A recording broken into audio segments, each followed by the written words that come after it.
అందరికీ మరణాత. ఆత్మాభిషేక కూటంలో 8వ దినము.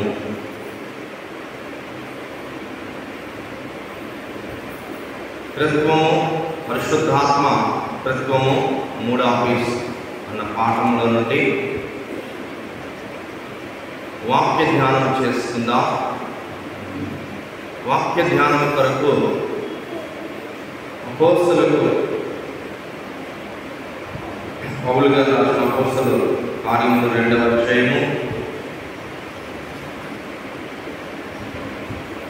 39వ వచనం వాక్య ధ్యానం కోసం చదువుకుందాం. అపోస్తలు కార్యములు 2వ అధ్యాయము 39వ వచనం. ఈ వాగ్దానము మీకును మీ పిల్లలకును దూరస్తులందరికీ అనగా ప్రభువైన మన దేవుడు తన యొద్దకు పిలిచిన వారి అందరికీ చెందునని వారితో చెప్పెను. ప్రార్థన చేసుకుందాం.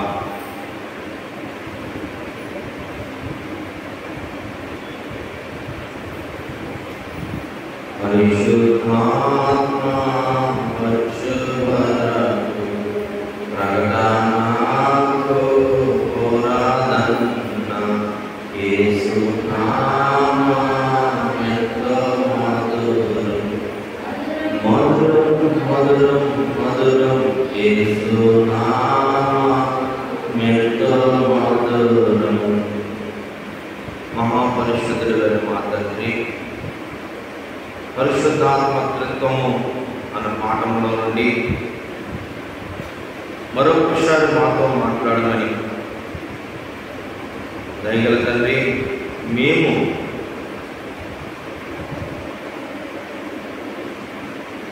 కొద్దిగా మాట్లాడుకున్నాను, ఆ సంగతులు గ్రహించే శక్తి దయచేయండి దేవా.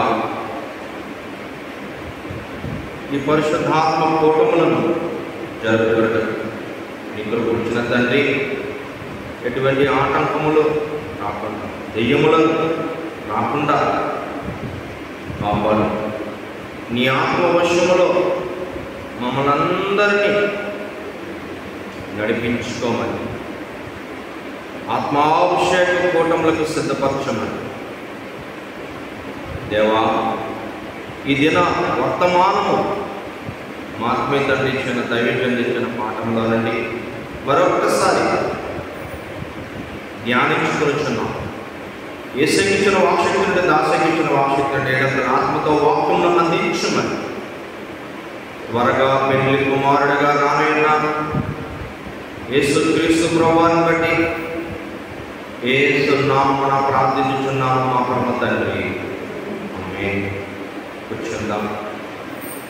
ఈరోజు మన అంశం ఏంటంటే పరిశుద్ధాత్మ త్రిత్వము 3 ఆఫీసులు ఏంటి ఇవి అన్న అంశాన్ని మనం ధ్యానం చేసుకోబోతున్నాం. పరిశుద్ధాత్మ త్రిత్వం, అలాగే 3 ఆఫీసులు. ఈ 3 ఆఫీసుల కోసం మనం తెలుసుకుందాం. పరిశుద్ధాత్మ తండ్రి లేకపోతేనంట అసలు మనం దేవుడని మాట్లాడలేము, యేసుక్రీస్తు ప్రభు అని చెప్పలేము. మనం ఎలా ఉంటామంటే చచ్చిన శవం వలె ఉంటాం.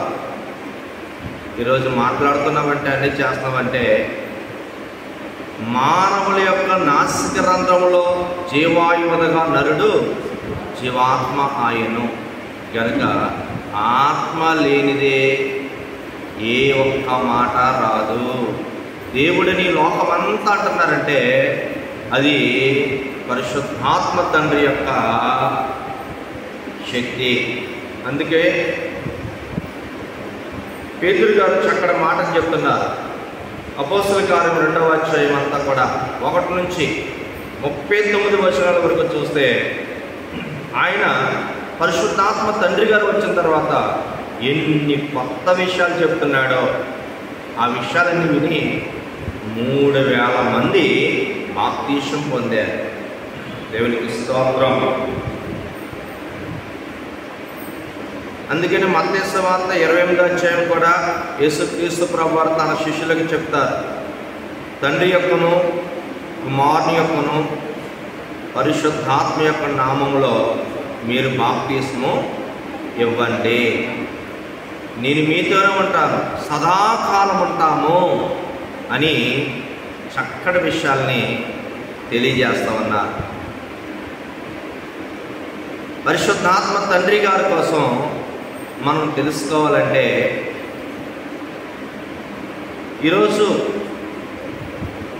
ఈ వాగ్దానం మీకును మీ పిల్లలకును దూరస్తులందరికీ అనగా ప్రభువైన మన దేవుడు తన యొద్దకు పిలిచిన వారందరికీ చెందినని వారితో చెప్పాను. ఈ వాగ్దానం అంటే ఏంటి? ఇక్కడ మనం చూస్తే యేసుక్రీస్తు ప్రభువారు లోకాసు వార్త 24వ అధ్యాయంలో ఒక మాట చెప్తారు. ఈ 24వ అధ్యాయంలో వాగ్దానం కొరకు రాయబడింది. అదేంటంటే 40వ వచనంలో మనం చూస్తాం, ఈ సంగతులు మీరే సాక్షులు, ఇదిగో నా తండ్రి వాగ్దానం చేసినది మీ మీదకి పంపుచున్నాను, మీరు పైనుండి శక్తి పొందే వరకు పట్టణంలో నిలిచి ఉండుడని వారితో చెప్పాడు. ఆయన బెతాని వరకు వారిని తీసుకుని పోయి చేతులెత్తి వారిని ఆశీర్వదించారు. వారిని ఆశీర్వదించుటగా ఆయన వారిలో నుండి ప్రత్యేకింపబడి పరలోకమునకు ఆరోహణుడాయను. వారు ఆయనకు నమస్కారం చేసి మహానందముతో యెరూషలేముకు తిరిగి వెళ్ళి ఎడతెగక దేవాలయంలో ఉండి దేవుని స్తోత్రము చేయుచుండిరి. యేసు ప్రభువారు ప్రత్యేకింపబడి ఆరోహణమైపోయారు కనుక ఏంటి వాగ్దానం అని వారందరూ కూడా శక్తి పొందుకుంటామంటని దేవాలయంలో ఇంచుమించు 10 దినాలు అనగా ఆరోహణ పండగ నుండి పెంతెకొస్తు పండగ వరకు వారు దేవాలయంలో 10 రోజులు ఎడతెగక ప్రార్థించారు. ఏంటి? మానవ శక్తికి మించిన అతీతమైన శక్తి మనం పొందుకోవాలి అని వారు ప్రార్థన చేశారు. అదే అపోస్తల కార్యము ఈ 2వ అధ్యాయంలో మనం చూడగలుగుతాం. ఏంటి ఈ వాగ్దానము అని మనం చూస్తే, పెంతెకొస్తు పండగ దినము వచ్చినప్పుడు అందరూ ఒక్క చోట కూడి ఉండేది. అప్పుడు వేగముగా వీచు బలమైన గాలి వంటి ఒక ధ్వని ఆకాశం నుండి అకస్మాత్తుగా వారు కూర్చుని ఉన్న ఇల్లంతా నిండింది. మరియు అగ్ని జ్వాలల వంటి నాలుకలు విభజింపబడినట్లు వారికి కనబడి వారిలో ఒక్కొక్కరి మీద వ్రాలగా అందరూ పరిశుద్ధాత్మతో నిండిన వారి ఆ ఆత్మ వారికి వాక్శక్తి అనుగ్రహించగలది, అన్య భాషలతో మాట్లాడసాగింది. చూడండి, ఈ వాగ్దానము తండ్రి పంపుచున్న వాగ్దానం మీ మీద పంపుతాను, అప్పుడు మీరు శక్తి వస్తుంది కనుక వారంట తండ్రి పంపిన వాగ్దానం కొరకు ఎదురు చూస్తారు. ఆ వాగ్దానమే ఏంటంటే ఈ 2వ అధ్యాయంలో పేతురు గారు చెప్తారు, అయ్యా చెప్తే వినేవారు కాదు ఈ లోకంలో, మూర్ఖులు కనుక వీరికి వేరుగా ఉండి మీరు బ్రతకండి, మీకు యేసుక్రీస్తు ప్రభు నామమున మీకు బాప్తిస్మిస్తున్నాం అని 38వ వచనం కాడ నుంచి పేతురు గారు ఈ విషయాలు తెలియజేస్తారు. పేతురు, మీరు మారుమనసు పొంది పాపక్షమం నిమిత్తము ప్రతివాడు యేసుక్రీస్తు నామమున బాప్తీసం పొందుడి, అప్పుడు మీరు పరిశుద్ధాత్మను వరము పొందుతారు. ఈ వాగ్దానము మీకును మీ పిల్లలకును దూరస్తులందరికీ, అనగా ప్రభువైన మన దేవుడు తన యొద్దకు పిలిచిన వారందరికీ చెందినని వారితో చెప్పను. ఇకను అనేక విధములైన మాటలతో సాక్ష్యమిచ్చి మీరు మూర్ఖులకు ఈ తరం వారికి వేరే రక్షణ పొందడని వారిని హెచ్చరించెను. రక్షణ పొందిన వెంటనే వేరే పోవాలట. పెళ్ళైన వెంటనే వేరే కాపురం పెట్టినట్టు ఉంది. ఏమైపోవాలట? రక్షణ పొందిన వెంటనే వేరుగా ఉండాలి. ఎవరి కొరకు? ఈ ఆత్మశక్తి కొరకు. ఎవరి కొరకు? పరిశుద్ధాత్మ తండ్రి గారి కొరకు వేరుగా ఉండాలి. ఎందుకంటే మూర్ఖులంటే చెప్పండి, చెప్తే వారు వినరు. ఇంక మీరు చెప్పొద్దు. మీరు మీ పిల్లలు వేరుగా ఉండండి. మీరు మీ దూరస్తులు అందరికీ వాగ్దానం, అందరికీ. చూడండి, దేవుడు అన్న పదం అందరిదని, యెహోవా అన్న పదం యూదులు మాత్రమే దేవుడని అంగీకరిస్తారు. యేసుక్రీస్తు అనే పదం క్రైస్తవులందరూ కూడా దేవుడని అంగీకరిస్తారు. కనుక ఇవన్నీ చెప్పడానికే ఎవరంట? పరిశుద్ధాత్మ తండ్రి గారు. దేవుడి కోసం చెప్పేది ఆయనే. యేసుక్రీస్తు ప్రభువారి కోసం చెప్పేది ఆయనే. యూదులకు యెహోవా తండ్రి అని చెప్పేది ఆయనే. మేమందరం ఒకటే. మొదటి ఆత్మ యెహోవా తండ్రి, రెండవ ఆత్మ యెహోవా యొక్క నామములో యేసుక్రీస్తు ప్రభువారు, మూడవ ఆత్మ పరిశుద్ధాత్మ తండ్రి. ఆయన వేరు కాదు, మేము వేరు కాదు, మేమంతా ఒకటే. ఇప్పుడు మీరంతా ఒకటే అని పరిశుద్ధాత్మ తండ్రి లోకానికి చెప్తున్నారు. పరిశుద్ధాత్మ తండ్రి నాస్తికుల్లో కూడా ఉన్నారు. ఎందుకంటే నాస్తికులు కూడా జీవంతో ఉన్నారు. మనుషులందరూ బతుకుతున్నారంటే అది ఎవరి వల్ల అంటే జీవాత్మ వలన. తెలియదు వారికి. నాస్తికుల్లో కూడా ఉన్నది ఎవరు? పరిశుద్ధాత్మ తండ్రి. ప్రతి మనిషిలో ఉన్నది ఎవరు? జీవంతో ఉన్న ప్రతి ఒక్కరితో ఉన్నవాడంటే ఆయన. ఎప్పుడు ఇది గుర్తుపెట్టుకోమంటారు ఏంటంటే, శరీరం నుండి ఆత్మ ఎప్పుడైతే వేరవుతుందో అప్పుడే మనిషి చనిపోతాడు, శవమైపోతాడు. అంతవరకు ఆత్మ మనలో ఉన్నదంటే మనము ఎవరితో ఉన్నామంటే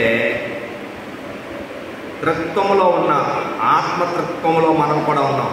దేవుడు త్రిత్వమే, మనిషి త్రిత్వమే. దేవుడు తండ్రి, కుమార, పరిశుద్ధాత్మ. ఒక్కరు ముగ్గురు ఒక్కరు. మనిషి శరీరము, ప్రాణము, ఆత్మ. ఈ ఆత్మ ఎప్పుడైతే తీయబడిందో అప్పుడు మనిషి ఏమైపోతాడంట? శవము. కనుక బ్రతుకున్న వారందరిలో కూడా ఎవరున్నారు? ఆత్మ ఉంది. ఆ ఆత్మ ఏకమై ఉంది. ఇప్పుడు మనసాత్మలో కూడా అంటే ఆత్మ ఏమైతుందో చెప్పిన ఏకమవుతాము. నీ ప్రార్థన గడప దాటట్లేదు, నీ ప్రార్థన ఇంటి పైకప్పు దాటట్లేదు, నీ ప్రార్థన ఆకాశముకు చేరట్లేదు, నీ ప్రార్థన దేవుని సింహాసానికి రావట్లేదు. కనుక నువ్వు స్తుతించు, నువ్వు ప్రార్థించు. ఎవరితోటి? ఆత్మతోటి. 1 కొరింథీ 14వ అధ్యాయం కూడా చదువుకున్నాను నిన్న. ఎవరితో స్తుతించాలంట? ఎవరితో ప్రార్థించాలంట? ఆత్మతో స్తుతించాలి, ఆత్మతో ప్రార్థించాలి. మనిషి యొక్క ప్రార్థన ఈ లోకంతో ఆగిపోతుంది. ఆత్మ యొక్క ప్రార్థన ఈ లోకం దాటి దేవుని లోకానికి వెళ్ళిపోతుంది. కొర్నేలి నీళ్ళ బాప్తిస్మకు ముందు ఆత్మ బాప్తిస్మం పొందుకున్నాడు. ఎంత గొప్ప వరము చూడండి. కనుక ఆయన ప్రార్థన ఎక్కడికి చేరిందంట? అపోస్తల కార్యం 10వ అధ్యాయంలో రాయబడి ఉంది. దేవుని సింహాసనంకి ఆయన ప్రార్థన చేర్చబడి ఉన్నది. ఈరోజు నీ స్తుతి, నీ ప్రార్థన వెళ్తుందా పైకి? వెళ్ళాలంటే చూడండి, వారంట వేరుగా ఉండి 10 రోజులు ప్రత్యేకంగా ప్రార్థన చేసుకున్నారు. వారి శక్తిని బట్టి అంట చూడండి ఎంత గొప్ప పని చేశారంటే భూమినే తలకిందులుగా చేసేసారు. ఏ శక్తిని బట్టి? ఆత్మశక్తిని బట్టి. నడవడానికి శక్తి వచ్చింది. ఎందుకంటే నడవడానికి శక్తి అంటే అప్పుడు ఎయిర్లైన్స్ లేదు, రోడ్ సర్వీస్ లేదు, నీళ్ళ మీద ప్రయాణం చేయాలి, నేల మీద నడాలి. అందుకు 10 గంటల వరకు నడిచేశారంట. నేల ఎంతవరకు ఉంటే అంతవరకు నడిచిన సువార్త చేశారు. అందుకు వారికి శక్తి. మరి ఇప్పుడు మనం ఏం చేయాలి? బోధించడానికి వారికి జ్ఞానశక్తి ఇచ్చారు. వారు సిద్ధపడడానికి విశ్వాస శక్తి. ఈరోజు మనకు కూడానంట ఈ శక్తి కావాలి. త్రిత్వము ఏకమై ఉంది. తండ్రి, కుమార, పరిశుద్ధ ఆత్మలైన మనసు కూడానంట ఎవరిలో ఉండాలి? 1 కొరింథీ 3 పత్రికలో మనం చివరిలో చూస్తే పౌలు గారు అంటారు, మీరు పరిశుద్ధాత్మకు ఆలయమని మీరు ఎరగరా? ఏంటంట? దేవుని ఆలయము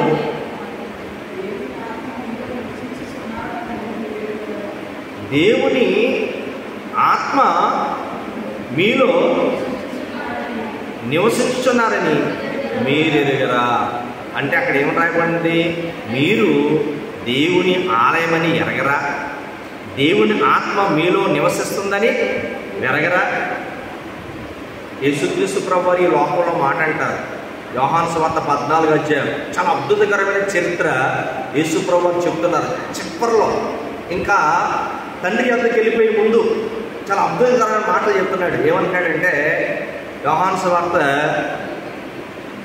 14 అధ్యాయం 1వ వచనం,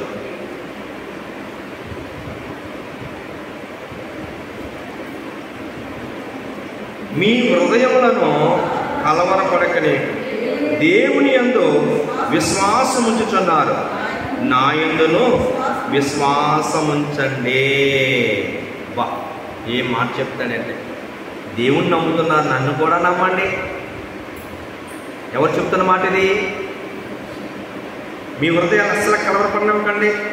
2వ వచనంలో ఏమంటాడంటే, నా తండ్రి ఎంత అనేక నివాసముల కలవు, లేని ఎడల మీతో చెప్పుచున్నానని మీకు స్థలము సిద్ధపరచుకు వెళ్ళుచున్నాను. నేను వెళ్ళి మీకు స్థలము సిద్ధపరచని ఎడల నేనుండు స్థలములో మీరుండులాగున మరలా వచ్చి నా యొద్ద నుండుకు మిమ్మలను తీసుకొని పోదు.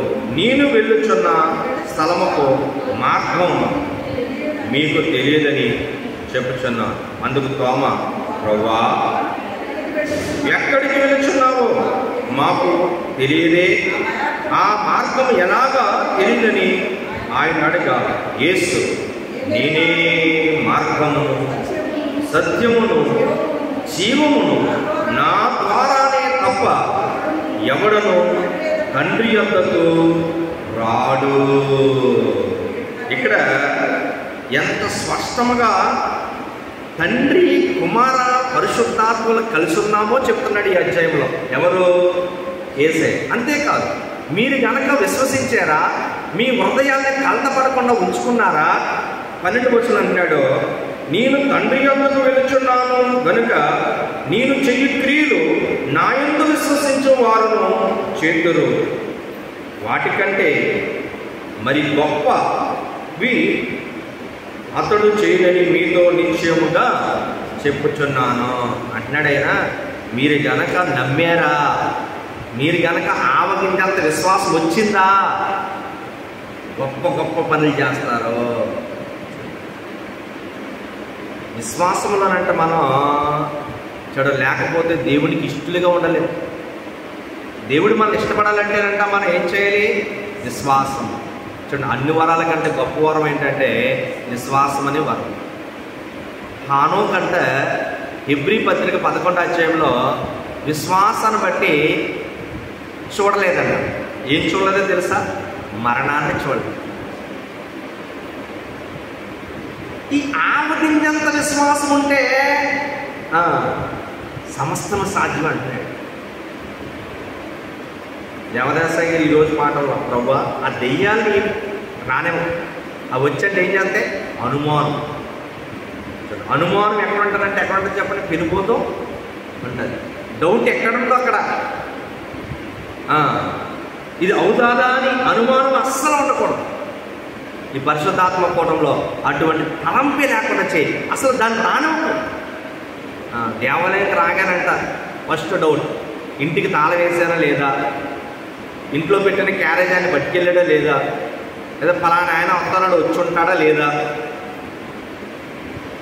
పిల్లలు వచ్చి భోజనం చేశారా లేదా, అయితే వాళ్ళు ఎలా ఉన్నారు, ఇవే. ఇవన్నీ కూడా పుట్టించేవాడు ఎవరంటే వాడు. కనుక ఇక్కడ అని చెప్తున్నాడు 14వ వచనంలో చూస్తే, నా నామమున మీరు నన్నేమడిగినా చేద్దును, మీరు నన్ను ప్రేమించిన ఎడల ఆజ్ఞల గైకొందరు, నేను తండ్రిని వేడుకొని మీ వద్ద ఎల్లప్పుడూ ఉండుటకు ఆయన వేరొక ఆదరణకర్తను అనగా సత్యస్వరూప ఆత్మను మీకు అనుగ్రహించును. చూడండి, ఎల్లప్పుడూ ఉండుటకంట ఎవరున్నారు? పరిశుద్ధాత్మ. అలాగే ఈ యోహాను సువార్త 14వ అధ్యాయంలో మేము ఎంత కలిసి ఉన్నామో, మేము అన్ని పనులు ఎలా చేస్తున్నామో అని చెప్తూ మేము ఎక్కడ నివసిస్తున్నామో అని కూడా చెప్తున్నాడు 23వ వచనంలో. యేసు, ఒకడు నన్ను ప్రేమించిన ఎడల వాడు నా మాట గైకొనును, అప్పుడు నా తండ్రి వారిని ప్రేమించును, మేము వాని యొద్దను వచ్చి వాని యొద్ద నివాసము చేతుము. ఇది ఎంత అద్భుతకరమైన మాట. ఈరోజు మన నివాసం ఎవరితో ఉంది? అందుకే ఈ మూర్ఖ తరానికి వేదిగా ఉండాలి, బతకాలి. ఎవరితో బతకాలంటే విశ్వాసంతో అవిశ్వాసకు పొత్తు వద్దు. ఈరోజు నీ స్థితి వేరు, నీ పొజిషన్ వేరు, నీ మహిమ వేరు. నీ కోసం పరలోకమే దిగొచ్చేసింది, తత్వం వచ్చేసింది. తండ్రి, కుమార, పరిశుద్ధాత్మ ఎక్కడుంటారంట? నీలోనే ఉంటాము, నీతోనే నివాసం చేయాలి. మరి ప్రత్యేకంగా ఉంటే ఈ మహిమని చూస్తారు. అందుకే ప్రత్యేకంగా వారు 10 దినాలు ప్రార్థన చేసుకున్నారు. ఈరోజు మనము కూడా ఎన్ని దినాలు ప్రార్థన చేసుకోవాలి? ఈరోజు మూర్ఖులకి ఈ తరానికి ఎంత చెప్పినా వినరో. వినకుండా నువ్వు సిద్ధపడు, అప్పుడు నీ మహిమ చూపించు. చివరి స్టేజ్లో దేవాలయానికి అన్ని జనులు పరిగెత్తుకొచ్చేస్తారంట. ఎందుకంటే ఒక సంఘం రాకపోతుంది. ఆ సంఘం ఎలా ఉంటుందట? కుటుంబం అంతా కూడా ఆత్మను పొందుకుంటారు. కుటుంబంలో పనివారు కూడా ఆత్మను పొందుకుంటారు. ఏ వేలు ప్రవచించిన ప్రవచనం, అందరూ ఒకే మాట, అందరూ ఒకే తలంపు, అందరూ ఒకే పని, అందరూ ఒకే ఆలోచన. ఎస్ అంటే ఎస్, నో అంటే నో. ఇప్పుడున్న కుటుంబాలు భార్య ఒకలాగా, భర్త ఒకలాగా, భార్య భర్తలు ఒకలాగా, పిల్లలు ఒకలాగా, వచ్చిన కోడలు ఇంకొకలాగా, వచ్చిన అల్లుడు ఇంకొకలాగా, అందరూ ఇంకొకలాగా ఉంటారు. రాకడ కాలం దగ్గర అయ్యేటప్పటికీ అంత ఆత్మీయ స్థితిలో రాబోతారు. అందుకే దేవాలయంలోనంట చూడండి ఎంత చక్కటి వాగ్దానం. ఈ వాగ్దానం మీకు, మీ పిల్లలకు, మీ దూరస్తులకు, అంటే మీ బంధువులకు కూడా ఇది. దేవుడి దగ్గర పిలిచిన వారందరికీ ఇది అని ఎంత స్పష్టంగా దేవుడు చెప్తున్నాడు. కనుక రక్షణ పొందుకున్న వారందరూ కూడా వేరుగా ఉండవలసిందే. అమ్మ, ఈ కూటమికి వచ్చిన మనం అందరం కూడా నేర్చుకోవాల్సింది ఏంటంటే, రక్షణ పొందుకున్న వారు ఎవరితో ఉండకూడదు? లోకం వారితో ఉండకూడదు, వేరుగా ఉండాలి. చాలామంది పర్లేదు రక్షణ పొందేసుకుంటే సరిపోద్దంటారు. ఇక్కడ అలా కుదరదు. ఈ ఆత్మాభిషేక కూటమికి వచ్చినప్పుడు ఏమన్నాడు? ఈ మూర్ఖులకు ఈ తరం వారికి వేరుగా ఉండి ఈ వాగ్దానం మీకు, మీ పిల్లలకి, మీ దూరస్తులందరికీ, అనగా దేవుడు, ప్రభువైన దేవుడు పిలిచిన వారందరికీ చెందును. అంటే ఎంత ప్రత్యేకంగా మనం ఉండి ఈరోజు జీవించవలసిన అవసరం ఉందో చూడండి. ఎందుకంటే వారు వీరైపోతారు, వీరు వారైపోతారు సహవాసం. అందుకే ఎవరితో సహవాసం అన్నప్పుడు దేవుడితో సహవాసం. 7 ఏళ్ల శ్రమల తర్వాత అంటే 1000 ఏళ్ల పరిపాలన వస్తుంది. అప్పుడు దేవుడు అంటాడంట ఆనంద బాష్పాలే. దేవుడు వారితో కాపురం అన్నాడు. ఇప్పుడు సంఘం ఈ ఆత్మాభిషేక కూటాన్ని బట్టి అంట ఇప్పుడు ఈ సహవాసం మనకు వచ్చేసింది. దేవునికి స్తోత్రం. నాకు దేవదాస్ గారు చెప్తా ఉన్న మాట గుర్తొస్తుంటుంది. ఇప్పుడు నాతో పాటు ఇంకో కూర్చేయండి. ఎవరు వచ్చారు? ప్రభు వచ్చారు. ఇక్కడ నుంచి మనం ఎవరు వచ్చారని చెప్పాలి? మనం వెళ్తున్నామంటే ఎవరెవరున్నారు? తండ్రి ఉన్నాడు, కుమారుడు ఉన్నాడు, పరిశుద్ధాత్మ. ఈ లోకానికి నువ్వు చాలా ప్రత్యేకంగా ఉండాలి. ఈ లోకానికి నువ్వు ప్రత్యేకమైన అభిషేకం పొందిన వారు జాగ్రత్త. ఎలాగ పడితే వారితో ఉండకండి, తప్పని పడిపోతారు. మోకాలేసే శక్తి ఉంటుంది. ఇంకా ఒకటి, నువ్వు శక్తి లేని చోటకి వెళ్ళి నీ శక్తి అంతా ఇచ్చేస్తావు.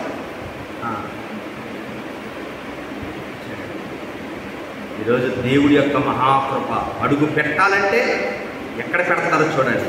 తల ఇవ్వాలంటే ఎవరికి ఇస్తున్నారో చూడండి. చాలా జాగ్రత్తగా ప్రత్యేకంగా ఉండాలి, ప్రత్యేకంగా ఉండాలి. ఇక్కడ 3 ఆఫీసులు ఏంటి? బైబిల్ సృష్టి ప్రారంభమైన మలాకి ఆఖరి ఏమి జవాబు అంటే ఒక ఆఫీస్ ఉంది. అందులో తండ్రి కూర్చున్నాడు.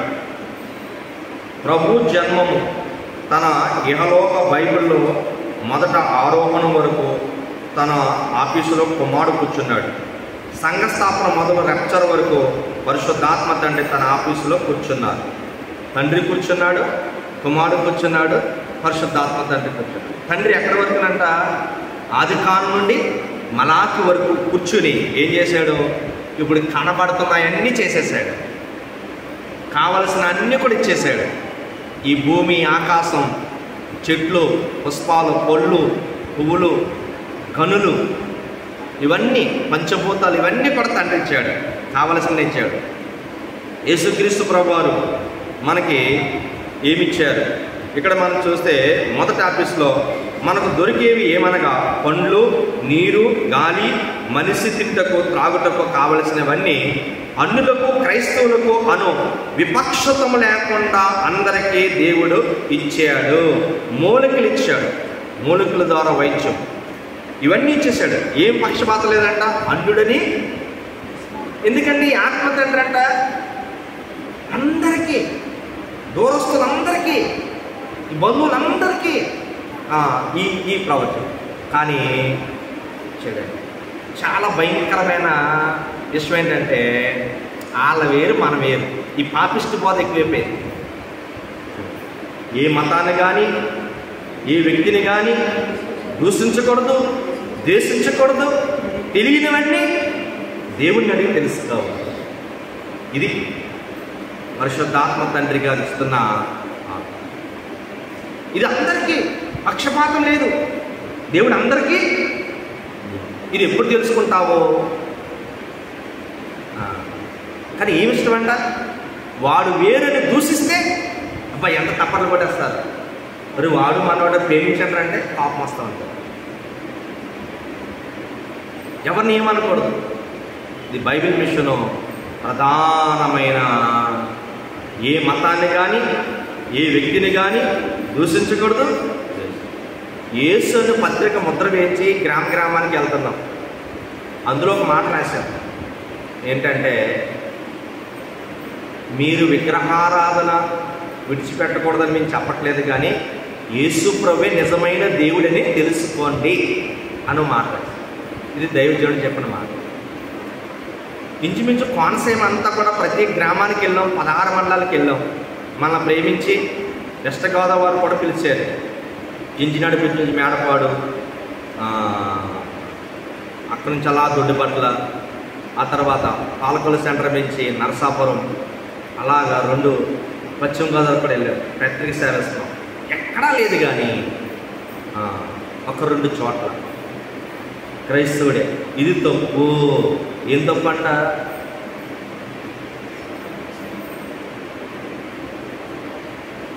ఇది అన్నాడు. ఏమని రాయకూడదంట? మీరు విగ్రహారాధన విడిచిపెట్టమని మేము చెప్పట్లేదు, కానీ నిజమైన దేవుడు యేసుప్రభు అని తెలుసుకోండి అని మాట రాసా చూసావు, అది తప్ప. ఇప్పుడు మొదటి ఆఫీసు ఈ గాలి, ఈ నీరు, ఈ పళ్ళు ఇవన్నీ కూడా దేవుడు ఇచ్చాడా లేదా? ఎవరికి ఇచ్చాడు?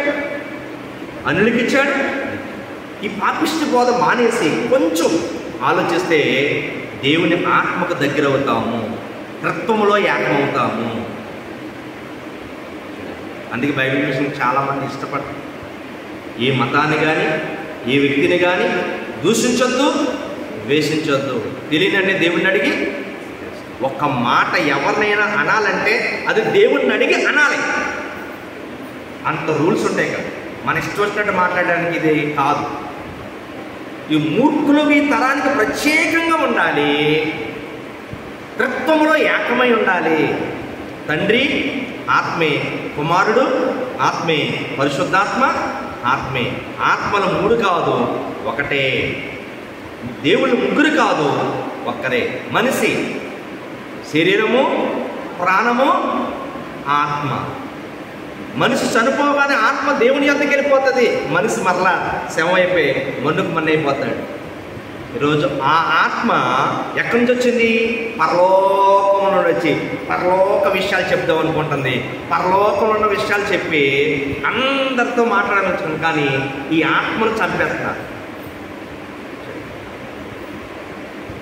శరీరంతోనే ప్రాణంతోనే ఉండడానికి ఇష్టం, కానీ ఆత్మతో ఉండకుండానట ఈ ఏదైనా తోటలో పతనమైపోయింది ఆత్మ జీవితం. ఏ జీవితం మొదలుపెట్టారు? పాప జీవితం. ఇది నిజమా అన్నదంటే, పండు తినొద్దన్నాడా, దీని పర్వాలేదన్నంటే ఆత్మీయ జీవితం పోయింది. ఏ జీవితం అండి? పాప జీవితం. శరీరంతో ప్రాణంతో ఉండడం, బాధలు పడటం, కష్టపడటం. ఇప్పుడు సంఘానికి దేవుడు ఈ ఆత్మాభిషేకం ద్వారా ఆ ఆత్మీయ జీవితాన్ని మనకి ఇచ్చాడు. వేరుగా ఉండి మనం జీవించాలి. కనుక తండ్రి నీ కొరకు అందరి కొరకును అని తండ్రి ఆఫీసులో స్వరం వచ్చును. ఆహారము, నీరు, మూలికలు, వెలుగు, భూమి ఇవన్నీ మొదటి ఆఫీసులో తన తండ్రి దగ్గర దొరుకును. రెండో ఆఫీసు క్రీస్తు మన కొరకు చూపిన రక్తధార. ఇందులో తండ్రి యొక్క ప్రేమ ఉన్నది, ఆయన జాలి ఉన్నది, సంస్కారము, బాప్తిస్మము, బోధ, అద్భుతములో ఉన్నవి. ఇక్కడంట వాక్యాహారంతో పాటు శరీరాహారానికి ఒక స్పెషల్ ఆహారం ఇచ్చాడు. ఏంటంట? మురుగైన శరీరం. ఈ శరీరం తింటే ఆరోహణ బలం వస్తుంది. ఈ సంస్కార భోజనం తినటం వల్ల నువ్వు ఈ లోకానికి సంబంధించిన వ్యక్తివి కాదు. నీ శరీరంతోనే నువ్వు సిద్ధపడి వచ్చేయాలి. విశ్వాసాన్ని బట్టి హానోకు ఏం చూడలేదు? మరణము చూడలేదు. ఎంత గొప్ప విషయం! ఎంతసేపు చూడండి, సహవాసం దేంతో ఉందట, ఎంత జాగ్రత్తగా ఉండాలి. మూర్ఖులకు ఈ తరానికి వేరుగా ఉండి బతకడం నేర్చుకుని ఒక ప్రత్యేకంగా జీవించాలి. సరే, మూడో ఆఫీసులో ఏముంది అనగా పరిశుద్ధాత్మ తండ్రి ఆఫీసులో అన్నీ ఉన్నవి. యోహాను వలె ఆత్మావేశంలో ఉండుటయు, ఆత్మ వశులే ఉండుటయు, ఇవన్నీ ఆత్మ తండ్రి ఇస్తారు. మొదటి ఆఫీసులో ఇస్తారు, రెండో ఆఫీసులో ఇస్తారు. ప్రత్యేకంగా ఏంటంటే వశువు. ఎవరితో ఉండాలంట? యోహాను గారి వలె ఒక్క క్షణంలో భూలోకం నుంచి పరలోకం వెళ్ళిపోయాడు. అక్కడ అన్నీ చూసేసాడు, వచ్చేసాడు, రాసేసాడు, 7 సంఘాలకి ఇచ్చేసాడు. అప్పుడు చూసిన ఆ దర్శనం ఇప్పటికి చరిత్ర జరుగుతూనే ఉంది. యోహాను గారు అంటే 3 లోకాలు చూసాడు.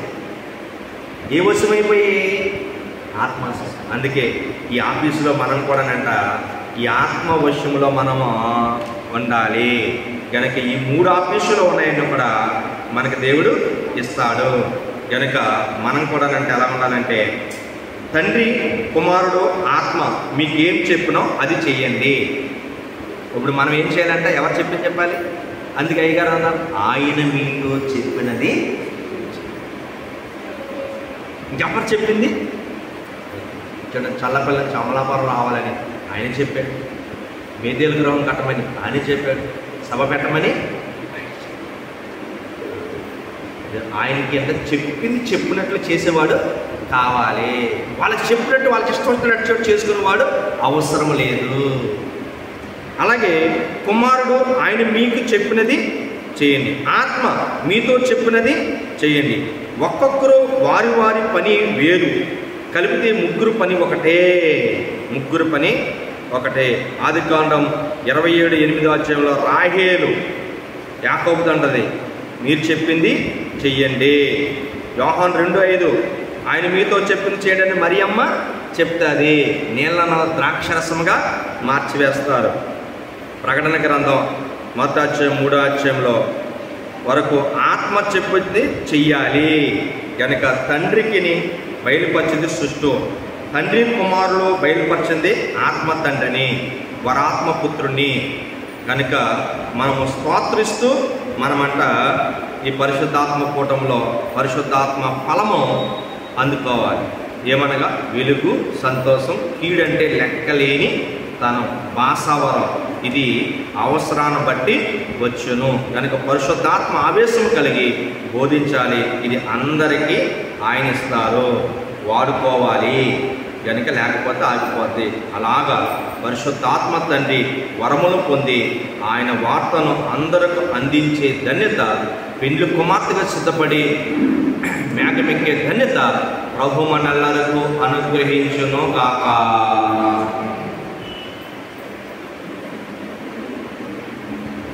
పెండ్లి కుమారుని రాకకు పెండ్లి కుమార్తె పిలుపు నందుకు పెండ్లి విందును, పెండ్లి కుమారునకు శ్రీ యేసుని మది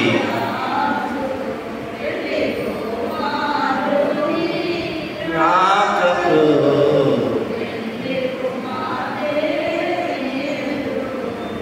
మహాపరిశుద్ధుడైన మా తండ్రి, మహిమగల దేవ,